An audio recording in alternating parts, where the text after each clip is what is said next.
আছে, আমরা মানুষ হিসেবে দাবি করতে চাই, শুধুমাত্র শরণার্থী হিসেবে আশ্রয় দেওয়া নয়। আজকে যেভাবে আমার বাংলাদেশের সাহসী সেনাবাহিনী তাদের শান্তি এবং তাদের আশ্রয় দেওয়ার কাজে নিযুক্ত হয়েছে, আমরা 1971-এর আরেকটা মুক্তিযুদ্ধ দেখতে চাই। প্রয়োজনে সেই একই 71-এর ঘটনা পুনরাবৃত্তি করে বাংলাদেশের বিডিআর এর সাবেক প্রধান মেজর জেনারেল ফজলুর রহমানের কণ্ঠে কণ্ঠ মিলিয়ে বলতে চাই, 2 লক্ষ রোহিঙ্গা যুবককে ট্রেনিং দিয়ে আমাদের যাওয়া লাগবে না। 2 লক্ষ নির্যাতিত রোহিঙ্গা যুবককে ট্রেনিং দিয়ে মুক্তিযুদ্ধের হাতিয়ার ওদেরকে তুলে দিন। 9 মাস লাগবে না, 9 দিনের মধ্যে আরাকানের আকাশে স্বাধীনতার পতাকা উত্তোলিত হবে ইনশাআল্লাহ।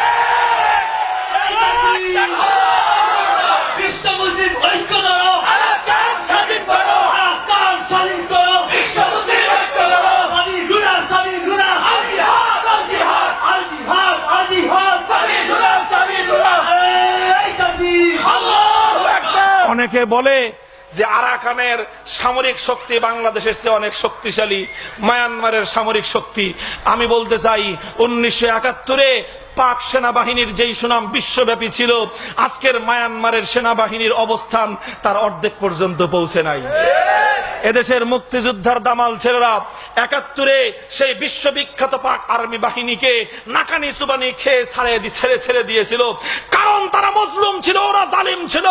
জালিম যত বড় শক্তিশালী হোক না কেন, মজলুম যখন প্রতিরোধ গড়ে তোলে, মজলুমের সঙ্গে খোদার শক্তি থাকে গায়েবী মদদ। কাজেই সে কথাই বিশ্বাস করি, ভয়ের কোনো কারণ নাই। মায়ানমার অসভ্য শক্তি, মায়ানমারের সেনাবাহিনী বর্বর শক্তি, মায়ানমারের অং সান সূচি শান্তির দূত নয়, অশান্তির পেতনি।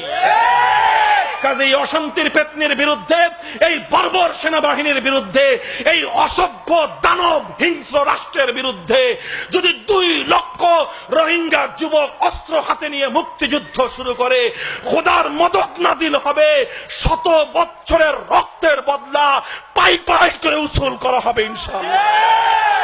আমরা সেই আহ্বান জানাই হোসাইনি চেতনায়, কারবালার শিক্ষা নিয়ে আবার রোহিঙ্গার আরাকানের পাশে দাঁড়ানোর জন্য উদাত্ত আহ্বান। এটাই হলো কারবালার শিক্ষা, আশুরার শিক্ষা। আল্লাহ পাক রব্বুল আলামিন উম্মতে মুসলিমাকে ঐক্যবদ্ধ হয়ে সারা পৃথিবীতে আবার শান্তির পরিবেশ তৈরি করবার তৌফিক দান করেন।